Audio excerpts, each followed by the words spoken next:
क्या हम किसी के मन को चुटकी में पढ़ सकते हैं?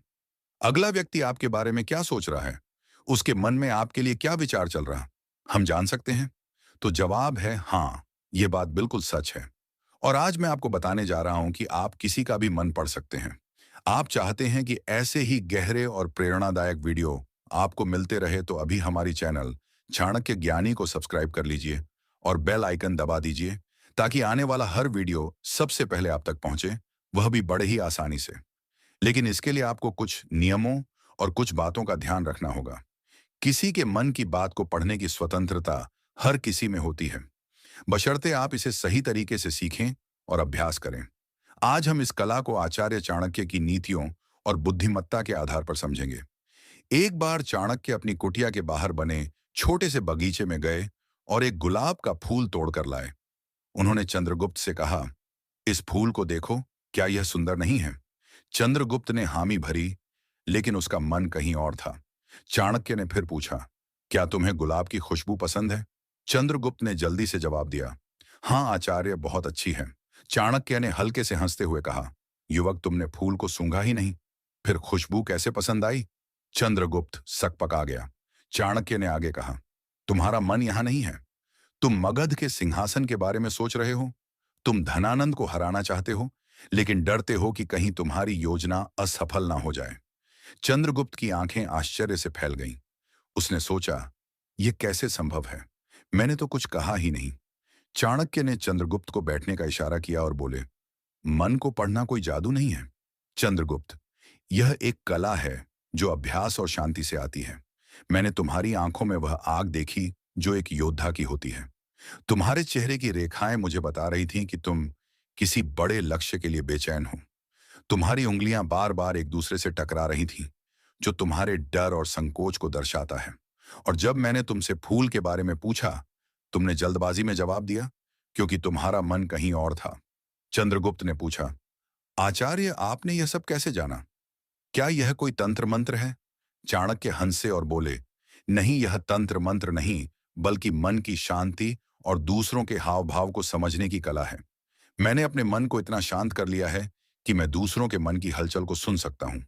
चाणक्य ने चंद्रगुप्त को अपने साथ एक प्रयोग करने को कहा। उन्होंने उसे एक शांत कोने में बैठने को कहा और बोले, दिन में 2 घंटे तुम चुप रहो, ना बोलो ना सोचो, बस अपनी सांसों को देखो। जब तुम्हारा मन शांत होगा, तुम दूसरों के मन को पढ़ पाओगे। चंद्रगुप्त ने कई महीनों तक यह अभ्यास किया। धीरे धीरे वह लोगों के हाव भाव, उनकी आंखों की चमक और उनके शब्दों के पीछे छिपे इरादों को समझने लगा। तब चाणक्य ने कहा, अब मैं तुम्हें पहले एक कहानी सुनाता हूं। तुम इस कहानी को ध्यान से सुनो। फिर इस कहानी के खत्म होते ही मैं तुम्हें मन की बात पढ़ने के 7 तरीके बताऊंगा। कई साल पहले हिमाचल की हरी भरी वादियों में सरयू नदी के किनारे एक छोटा सा गांव था। वहां 2 भाई बहन रहते थे।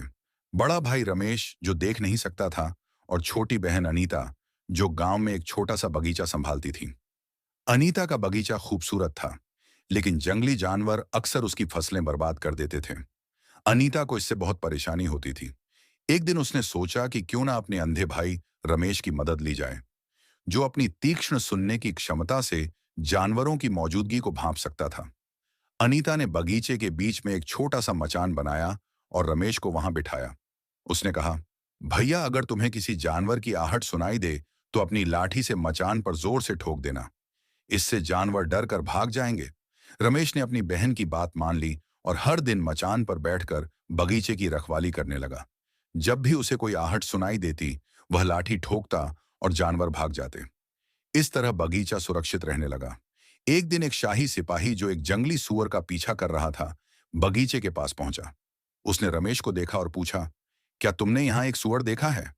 रमेश ने जवाब दिया, मैं अंधा हूं, मैं कैसे देख सकता हूं? पर मैं इतना बता सकता हूं कि जो जानवर यहां से गुजरा, वह तुम्हारे पीछा करने लायक नहीं है। तुम अपना समय बर्बाद कर रहे हो। सिपाही हैरान हुआ और बोला, तुम अंधे हो, फिर भी इतने यकीन से कैसे कह सकते हो कि वह सूअर पीछा करने लायक नहीं है? हैं? रमेश ने शांति से समझाया, मैंने उस जानवर के कदमों की आहट सुनी। उसकी चाल भारी और धीमी थी, जैसे कोई गर्भवती मादा जानवर हो। एक सिपाही को ऐसी मादा का शिकार नहीं करना चाहिए। सिपाही और भी हैरान हुआ। उसने अपने साथियों को उस जानवर को ढूंढने भेजा। जब वे लौटे, उन्होंने बताया कि रमेश सही था। वह एक गर्भवती मादा सूअर थी। सिपाही ने रमेश से पूछा, तुमने यह सब कैसे जाना? रमेश ने कहा, मैं देख तो नहीं सकता, पर मैं आहटों और हलचल को समझता हूं। उस जानवर की भारी चाल और धीमी गति से मुझे पता चला कि वह गर्भवती है। सिपाही रमेश की बुद्धि से प्रभावित होकर उससे एक और सवाल पूछता है, तुम इतने समझदार हो, क्या तुम बता सकते हो कि मेरी पत्नी मेरे प्रति वफादार है या नहीं? रमेश ने जवाब दिया, ऐसा सवाल तुम्हारे मन में क्यों उठा? पर ठीक है, मैं जवाब दूंगा। इसके लिए मुझे तुम्हारी पत्नी से अकेले में मिलना होगा। सिपाही पहले तो गुस्सा हुआ, लेकिन फिर मान गया और अपनी पत्नी रानी सावित्री को रमेश के साथ एक कमरे में भेज दिया। कमरे में रमेश ने सावित्री से कहा, मुझे तुम्हें छूना होगा। यह सुनते ही सावित्री गुस्से में आ गई और रमेश को मारने लगी। रमेश ने किसी तरह अपनी जान बचाई और सिपाही के पास लौटा। उसने कहा, तुम्हारी पत्नी वफादार नहीं है। सिपाही गुस्से में तलवार निकालकर सावित्री के पास गया और पूछा, सच बताओ, क्या तुम वफादार हो? सावित्री ने कहा, मैं वफादार नहीं हूं। सिपाही हैरान हुआ और रमेश से पूछा, तुमने यह कैसे जाना? रमेश ने समझाया, मैंने कहा कि मैं उसे छूना चाहता हूं। वह इतने गुस्से में आ गई कि मुझे मारने लगी। एक वफादार पत्नी किसी अनजान पुरुष को छूने से मना करती, पर उसने मुझे मारा और इस दौरान मेरा पूरा शरीर छुआ। ऐसी औरत वफादार कैसे हो सकती है? सिपाही ने फिर पूछा, एक और सवाल, क्या मैं अपने पिता का बेटा हूं या किसी और का? रमेश ने कहा, तुम इस राज्य के सिपाही हो, इस सवाल का क्या मतलब? पर ठीक है, मैं जवाब दूंगा, लेकिन तुम्हें वादा करना होगा कि तुम गुस्सा नहीं करोगे। सिपाही ने वादा किया और रमेश ने कहा, तुम अपने पिता के बेटे हो, पर तुम पर एक कंजूस जमींदार की छाया भी है। सिपाही खुश हुआ और अपनी मां से पूछने गया। मां ने कहा, तुम अपने पिता के बेटे हो, पर जब मैं नहा रही थी तब एक कंजूस जमींदार की छाया मुझ पर पड़ी थी। सिपाही रमेश के पास लौटा और पूछा, तुमने यह कैसे जाना? रमेश ने कहा, तुमने मुझे एक भी इनाम नहीं दिया, जबकि कोई और सिपाही होता तो अब तक कई पुरस्कार दे देता। चाणक्य ज्ञानी, इससे मैंने अनुमान लगाया कि तुम कंजूस हो। सिपाही हंस पड़ा और बोला, जो मांगोगे दूंगा, पर बताओ, तुम इतने सटीक जवाब कैसे दे लेते हो? रमेश ने कहा, मैं देख नहीं सकता, पर मैं लोगों के मन को उनकी हरकतों, व्यवहार और शारीरिक हाव भाव से पढ़ सकता हूं। फिर चाणक्य ने कहा, अब मैं तुम्हें 7 तरीके बताऊंगा जिनसे तुम भी दूसरों के विचार समझ सकते हो। बेरिन, उसकी आंखों में देखो और हाव भाव को समझो। आंखें मन का आईना होती हैं। जब आप किसी की आंखों में गहराई से देखते हैं तो उनके चेहरे की सूक्ष्म हलचलें, जैसे भौं का हल्का सा उठना, होठों की तनिक सी मुस्कान या नजरों का इधर उधर जाना, उनके मन की कहानी बयान करती है। उदाहरण के लिए, अगर कोई व्यक्ति आपसे नजरें चुराता है तो शायद वह कुछ छिपाने की कोशिश कर रहा है। वहीं आत्मविश्वास से भरी नजरें दृढ़ता का संकेत देती हैं। हाव भाव भी उतने ही महत्वपूर्ण हैं। व्यक्ति के बैठने का तरीका, हाथों की गति या चेहरे की रेखाएं उनकी भावनाओं को उजागर करती हैं। इस कला को सीखने के लिए आपको एक जासूस की तरह चौकस बनना होगा। कल्पना करें कि आप एक बाज की तरह हैं, जिसकी नजर हर छोटी सी हलचल पर टिकी है। रोजमर्रा की जिंदगी में जब आप किसी से मिले, चाहे वह बाजार में कोई दुकानदार हो या कार्यालय में सहकर्मी, उनके चेहरे को ध्यान से देखें। क्या उनकी मुस्कान सच्ची है या सिर्फ औपचारिक? क्या उनकी आंखों में उत्साह है या उदासी? शुरू में यह मुश्किल लग सकता है, लेकिन धीरे धीरे आप छोटी छोटी बातों को पकड़ना सीख जाएंगे। रोज 5 मिनट तक किसी एक व्यक्ति के हाव भाव का अवलोकन करें। उनकी आंखों, चेहरे और शरीर की मुद्रा पर ध्यान दें। एक डायरी में नोट करें कि आपको क्या संकेत मिले। समय के साथ आप बिना शब्दों के ही लोगों के मन को पढ़ना शुरू कर देंगे। यह अभ्यास आपको एक कुशल मनोवाचक बनाएगा, जो दूसरों की भावनाओं को तुरंत भांप लेता है। 2, उसे बोलने का मौका दो। वह जितना बोलेगा उतना समझना आसान होगा। लोगों के मन को समझने का सबसे सरल तरीका है उन्हें खुलकर बोलने देना। जब कोई व्यक्ति अपनी बात कहता है तो उसके शब्द, लहजा और बोलने का अंदाज उसके मन के रहस्यों को उजागर करता है। कई बार लोग जो कहते हैं उससे ज्यादा उनके शब्दों के बीच का रुकना, उनकी आवाज का उतार चढ़ाव या बार बार दोहराए गए शब्द उनके मन की गहराई को दर्शाते हैं। इस कला को सीखने के लिए आपको एक धैर्यवान श्रोता बनना होगा। बातचीत में जल्दबाजी ना करें। सामने वाले को अपनी बात पूरी करने दें। उनके शब्दों पर ध्यान दें, लेकिन उससे ज्यादा उनके बोलने के तरीके पर। क्या वे रुक रुक कर बोल रहे हैं क्या उनकी आवाज में आत्मविश्वास है या हिचकिचाहट? क्या वे कुछ शब्दों पर ज्यादा जोर दे रहे हैं? अगली बार जब आप किसी से बात करें तो कम से कम 5 मिनट तक बिना टोके उनकी बात सुनें। उनके शब्दों, लहजे और रुकावटों पर ध्यान दें। बाद में विश्लेषण करें कि उनके बोलने के तरीके ने क्या संकेत दिया। यह अभ्यास आपको एक बेहतर श्रोता बनाएगा और दूसरों के मन को समझने में मदद करेगा। 3 अपने मन को शांत करो। मन पढ़ने की सबसे बड़ी शर्त है कि आपका अपना मन शांत हो। अगर आपका मन विचारों, चिंताओं या कल्पनाओं से भरा है, तो आप दूसरों के मन की हलचल को नहीं सुन पाएंगे। एक शांत मन ही दूसरों की भावनाओं को गहराई से समझ सकता है। शांति का मतलब है अपने विचारों को थामना, अपनी आंतरिक हलचल को रोकना। यह एक ऐसी अवस्था है जहां आप ना तो अतीत में खोए हैं, न भविष्य की चिंता में। आप बस वर्तमान में हैं और आपका मन एक शांत झील की तरह स्थिर है। इस अवस्था में आप दूसरों की ऊर्जा और भावनाओं को स्पष्ट रूप से महसूस कर सकते हैं। इस शांति को प्राप्त करने के लिए ध्यान मेडिटेशन सबसे प्रभावी तरीका है।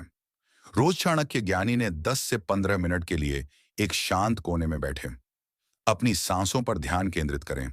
विचार आए लेकिन उनमें ना उलझें। उन्हें बादल की तरह तैरते हुए देखें और जाने दें। शुरू में आपका मन भटकेगा, लेकिन धीरे धीरे यह शांत होने लगेगा। दिन में एक समय चुनें जब आप पूरी तरह चुप रहें। कोई बात ना करें, ना सोएं। बस अपनी सांसों को देखें। यह अभ्यास आपके मन को शांत करेगा और दूसरों के मन को पढ़ने की आपकी क्षमता को बढ़ाएगा। चौथी, शारीरिक भाषा का विश्लेषण करें। शारीरिक भाषा मन का खुला पत्र है। व्यक्ति के बैठने का तरीका, हाथों की गति और शरीर की मुद्रा उनके मन की स्थिति को दर्शाती है। उदाहरण के लिए, अगर कोई व्यक्ति बात करते समय अपनी बाहें बंद रखता है, तो वह रक्षात्मक हो सकता है। अगर वह सीधा बैठता है और खुली मुद्रा में है, तो वह आत्मविश्वास से भरा हो सकता है। भाषा को समझने के लिए आपको एक गहरे अवलोकनता बनना होगा। कल्पना करें कि आप एक चित्रकार हैं और सामने वाला व्यक्ति एक कैनवास है, जिसकी हर रेखा कुछ कह रही है। उनके हाथों की गति, उनके पैरों की स्थिति और उनके कंधों का झुकाव सब कुछ एक कहानी कहता है। सामाजिक सभा में लोगों की शारीरिक भाषा का अवलोकन करें। नोट करें कि उनकी मुद्रा और गतिविधियां क्या कह रही हैं। समय के साथ आप शारीरिक भाषा के सूक्ष्म संकेतों को पढ़ना सीख जाएंगे। ऊर्जा और भावनाओं को महसूस करें। हर व्यक्ति एक ऊर्जा क्षेत्र बनाता है जो उनकी भावनाओं को दर्शाता है। एक शांत मन इस ऊर्जा को महसूस कर सकता है। ये ऊर्जा आपको बताती है कि व्यक्ति खुश है, तनावग्रस्त है या उदास। इस ऊर्जा को महसूस करने के लिए आपको अपनी अंतर्ज्ञान को जागृत करना होगा। यह एक ऐसी अनुभूति है जो आपको बताती है कि कुछ ठीक है या नहीं। उदाहरण के लिए, आप किसी से मिलते हैं और वह मुस्कुरा रहा है, लेकिन आपको लगता है कि कुछ गलत है। यह आपकी अंतर्ज्ञान की आवाज है जो उनकी ऊर्जा को पढ़ रही है। एक बार मैं एक पार्टी में गया जहां एक व्यक्ति बहुत हंस बोल रहा था, लेकिन जब मैंने उससे बात की तो मुझे उसकी ऊर्जा में एक खालीपन महसूस हुआ। मैंने उससे गहराई से बात की और उसने बताया कि वह अपने करियर में असफलता से जूझ रहा था। करीबी के साथ बैठे और उनकी ऊर्जा को महसूस करने की कोशिश करें। क्या उनकी ऊर्जा सकारात्मक है या भारी? अपनी अंतर्ज्ञान पर भरोसा करें। यह अभ्यास आपको दूसरों की भावनाओं को समझने में निपुण बनाएगा। 6, सवाल पूछकर गहराई में जाएं। सही सवाल पूछना मन पढ़ने का एक शक्तिशाली हथियार है। सवाल व्यक्ति को खुलने के लिए मजबूर करते हैं और उनके मन की गहराई को उजागर करते हैं। पूछते समय खुले और गैर निर्णयात्मक सवाल चुनें। जैसे, आप इस बारे में क्या सोचते हैं, या यह आपको कैसा लगता है? उनके जवाबों में छिपे संकेतों पर ध्यान दें। अगर कोई सवाल का जवाब डालता है, तो शायद वह कुछ छिपा रहा है। उदाहरण के लिए, मैंने एक बार अपने मित्र से पूछा, तुम्हारा नया प्रोजेक्ट कैसा चल रहा है? उसने हल्के से कहा, ठीक है। लेकिन मैंने और गहराई से पूछा, क्या कोई चुनौती है? तब उसने बताया कि उसे समय की कमी हो रही है। किसी से बात करते समय एक खुला सवाल पूछें और उनके जवाब के पीछे की भावना को समझने की कोशिश करें। यह अभ्यास आपको उनके मन की गहराई तक ले जाएगा। 7, निरंतर अभ्यास और धैर्य रखें। मन पढ़ने की कला एक दिन में नहीं आती। यह निरंतर अभ्यास और धैर्य का परिणाम है। कला को सीखने के लिए आपको रोज छोटे छोटे कदम उठाने होंगे। हर दिन लोगों के हाव भाव, उनकी ऊर्जा और उनकी बातों पर ध्यान दें। अपनी प्रगति को नोट करें। अगर आप किसी की भावना को गलत समझ लेते हैं, तो विश्लेषण करें कि आप कहां चूक गए। उदाहरण के लिए, मैंने शुरू में कई बार लोगों के हाव भाव को गलत समझा, लेकिन हर गलती से मैंने सीखा और अब मैं छोटी छोटी बातों को आसानी से पकड़ लेता हूँ। अगर आपको यह वीडियो अच्छा लगा हो तो आपको हमारी चैनल चाणक्य ज्ञानी को सब्सक्राइब कर लीजिए और बेल आइकन दबा दीजिए ताकि आने वाला हर वीडियो सबसे पहले आप तक पहुंचे।